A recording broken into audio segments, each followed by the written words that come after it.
All right, let's go. Happy Thanksgiving, y'all. It is the 31,500 mile review on my 2025 Toyota Camry. I'm gonna try to keep this one pretty short. I said I was gonna have a cameraman for this. I totally lied. So first off, let us start with the insurance like we normally do. So my insurance is finally less than $4,000. It's $3,720. So this is the first time that it's been below 4K, which is a lot better. So I have an XLE trim 2025 Camry in cloth gray, or light gray, it's actually called. I haven't cleaned the car in a while, but over 31,000 miles, you can see there are some smudges and whatnot. That's mainly from the makeup that my girlfriend puts on. Not really too worried about that. So one thing I hear people say, so there's only going to be a couple like main topics. Other than that, I'm going to spitball. So one thing I hear a lot of people say is that the seat, the driver's seat and stuff like that, they're pretty stiff. So I've actually never really sat back here. So let's sit back here for the review. It's actually pretty comfortable back here. Never really sat back here. But so yeah, so people say that these seats are rather stiff. So I will agree, the seats are stiff, and they were pretty stiff up until 18,000 miles. And then after I went on my longest road trip to North Carolina recently, I feel like my seats are even like less stiff, like they're more broken in, so they're super comfortable. Now, like I think driving in the car now is more comfortable than when I first got it. Also, the suspension too is less stiffened, so that's a pretty neat like thing. Obviously the car's got 30,000 miles on it now, so the suspension is not as stiff. The handling in this car is generally really good. I actually really like it. I'm sure the Honda Accord and whatnot handles better, but you know, other than that, the handling of the car is really cool. So like the different drive modes that you see up here, eco, normal, and sport. Eco mode is more of a lazy mode, and I honestly don't really think it gives you better gas mileage. Normal mode, the car drives like any Toyota Camry, but the only difference is this is on 18-inch rims instead of 16-inch rims. And then obviously you have sport mode, so the steering gets a little bit tighter. Normal mode, it's average, you know, it's got some stiffness, but not too much. Eco, it's light, and then I think the power delivery is a little bit different in the drive modes. Well, not a little bit, it's definitely different. So in eco mode, the car is very sluggish and slow, and it'll do this thing with your fans that set it to eco and whatnot, but when you put on the defrosters, it's not, you technically, those aren't eco fans, like I guess when the defroster's on. I'll get into that a little bit more after. So eco mode has slow, sluggish acceleration, and I think because of that, it actually tends to make the gas mileage worse than in normal mode. I haven't 100% confirmed that sport can get you better gas mileage, and I mean driving in sport, like regular, how you would drive in normal, how you drive in eco. Not necessarily trying to save gas, but just driving the car normally. Like, I've never really purposely tried to save gas in this car. And you can see my total MPG over 31,000 miles is about 42.9, which I think is really, really good. But yeah, I think the car over time got more comfortable. So in the beginning, it's pretty stiff. I read one comment where somebody mentioned that the stiffness of the seats are probably due to the fact that it's a more sporty of a car. Then, you know, so they want them to grab you. It's a little bit more firm, which I can see.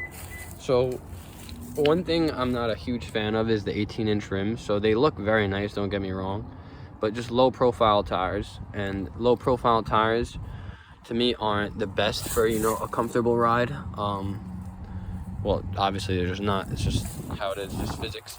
So I think the 16-inch rims on this car, I think that this car overall drove a little bit softer and more gushy, but again, this car is, you know, a bit more sporty. It has you know, more sport features to it, and the suspension is obviously set up different, but again, it being on bigger rims, I feel like is one of the main reasons why it's you know, not as gushy as the other one. So I bet you the LE Camry, which I never test drove, drives even better than this one, and this car drives immaculate. It's very smooth. The power delivery is great. You barely feel anything from the engine, only when it's turning on and off. But when you're at highway speeds, you barely even feel that. So the overall drive of the car is very calming. It's very comfortable. It's a very good ride. So there's one thing I tend to do generally that I'm not sure if everyone knows about, but I always talk about it in all my reviews. So you see all the lines, the safety stuff, whatever. If you come over here to your traction control button and you hold it for more than 3 seconds, it'll turn everything off. And you want to see those orange lights, because if you don't see the orange lights, the traction, like if you just click it once, the traction will turn back on. You see how I clicked it and it kind of turned some of the stuff off? But if you hold it, it'll go away completely. And the reason why I drive with the traction off is because the car feels less robotic.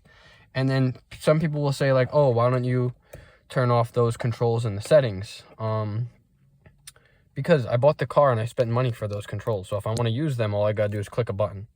You know what I'm saying? I don't gotta go in the settings and manually turn them on and off and whatnot. So yeah, I generally drive the car like this, except for like when it's wet out or anything, or I'm tired and I think I need some assistance from the you know, AI that's in the car.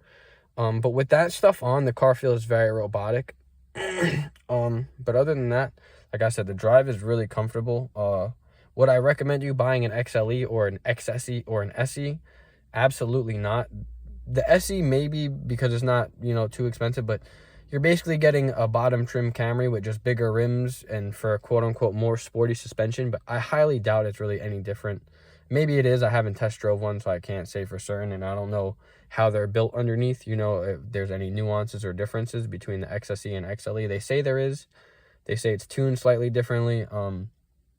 But I mean, the cars are the same speed. But if you want the most comfortable ride in your Camry and you don't care for this, like, there's no reason to have this big screen. It doesn't do anything. It's not really cool. I barely care for it. I don't even use Apple CarPlay like that, because it's just whatever. I don't care for it. When I'm on road trips, though, I will use Apple CarPlay and I will use the GPS. Like, that is very helpful. But again, like, should you buy an XLE trim or an XSE or an SE trim? Probably not. Just get a base model LE Camry and fully load it with every option you can.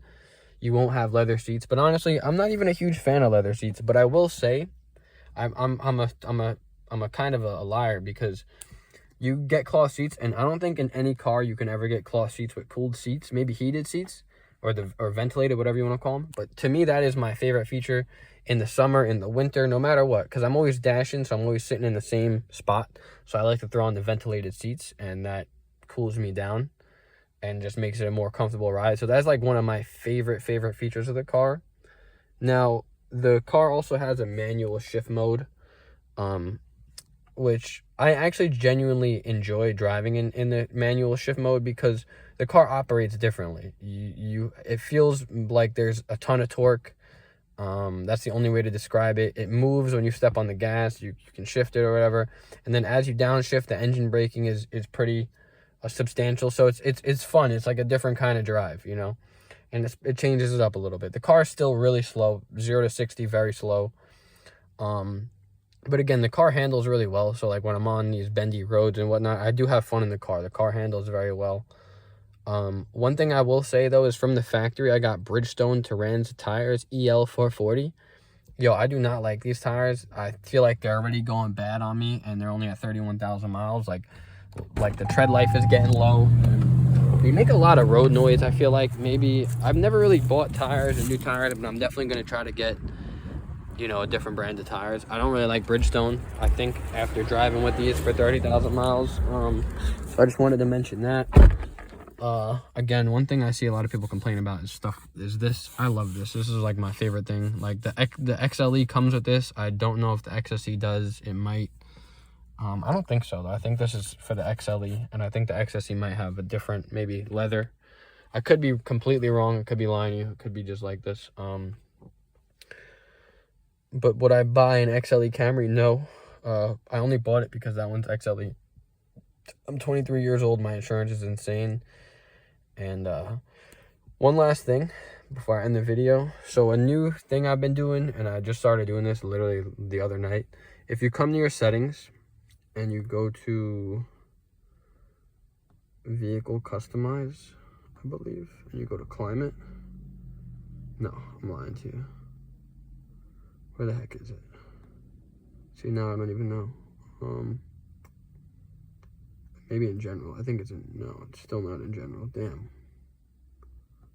What the heck?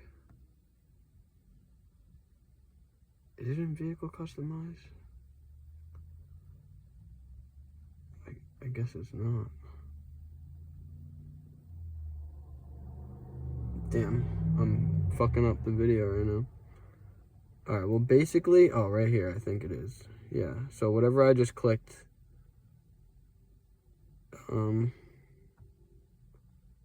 okay, you literally click this, you click climate, and then this right here, so eco heat / cool. So it shows that it's not on right now because I don't have the fans on, but it's on. So I keep eco heat / cool on when I'm in normal mode, and I think that's going to save me the most MPG. I'm not 100% sure. I just started testing it. But basically, as long as the fan blower is blowing at feet, face, legs, or whatever, like anything like that, it'll blow in eco mode. But once you hit the defrosters, it doesn't blow in eco mode anymore. And I guess that's because it needs the heat of the engine to defrost it. So the engine needs, like, the engine tends to run more. And one thing is, if you have the defrosters on, that's going to neuter your MPG, like, significantly. Like, that is, if you want to get bad MPG in your hybrid vehicle, that is the best way to do it. At least for the Toyota Camry, is leave the defrosters on. So yeah, try not to leave the defrosters on too much, and you should get good MPG.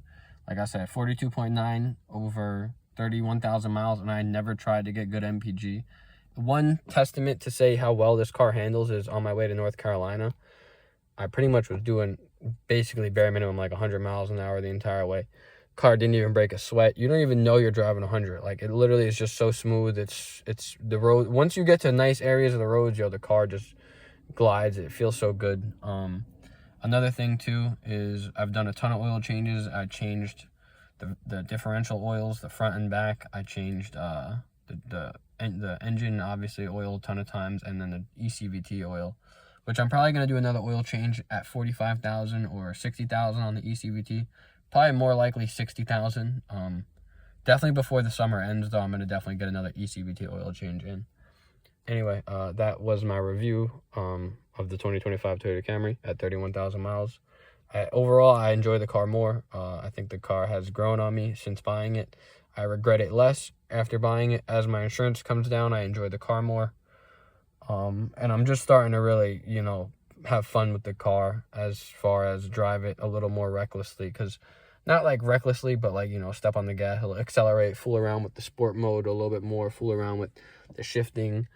But other than that, I think this is one of the top cars you could buy, especially the Camry LE. You will definitely get 50 miles to the gallon. The smaller rims and stuff will give you better MPG, and it'll drive probably even better. But yeah, I think this was a great car. And the LE Camry isn't too expensive, whereas this, in total, after financing, and I got 5% APR, would come out to $54,000. But I plan on paying this car off by May, June of this year. So the loan would only be about a year. Well, not a year. The loan will be 2 years. I would have had the loan for 2 years if I pay it off in June.